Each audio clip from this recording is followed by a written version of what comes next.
ছোট রসুনে মাংস রান্না করলে মাংস স্বাদ দেখলে কি মোটা মোটা করে দাও। হয় হবে লাও। তোমার তো কিপটুমো করছে কেন বলো তো? টাকার অভাবে এমনিতে তো তোমার বাবা কিছু দিতে পারেনি, নিজে জমি পেঁয়াজ রসুন দেওয়া দাও ছোট ছোট দাও দাও, বেশি বেশি ভালো ভালো করে ভরে দাও। আমি গাড়ি ধুয়ে আসি, এসি দিতে যাবো। ঠিক আছে তাড়াতাড়ি আসবা।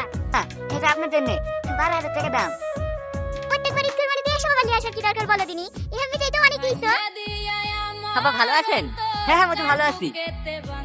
মা ভালো আছেন? হ্যাঁ আছি।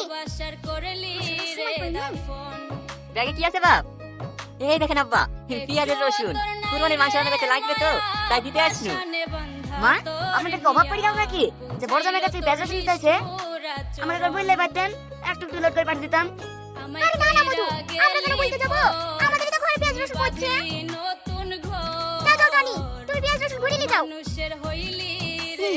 এই যাবে কেন? ভালোবেসে এসছে, এইভাবে অপমান করি না তো, আমি ঘরে রেখে দাও। তুমি বেশি কথা বলবা না।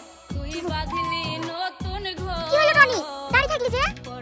যাও যাও নিয়ে যাও, আমাদের কাছে থাকলে ফালতু ফালতু পচে ঘরটায় গ্যাস করবে। তাকে না তুমি নিয়ে যাও বাসা, তোমার তো খাওয়াবে। আমাকে ক্ষমা করবেন মা, আমি এগুলো ঘুরে নিয়ে যেতে পারবো না। আমার মাথার ঘাম পায়ে ফেলে কষ্ট করে ফসলগুলো আপনাদের যদি অনেক ভালোবাসে নিয়ে এসেছিলাম। আপনাদের যদি ভালো না লাগে তাহলে ফেলে দিয়ে আমি আসছি মা।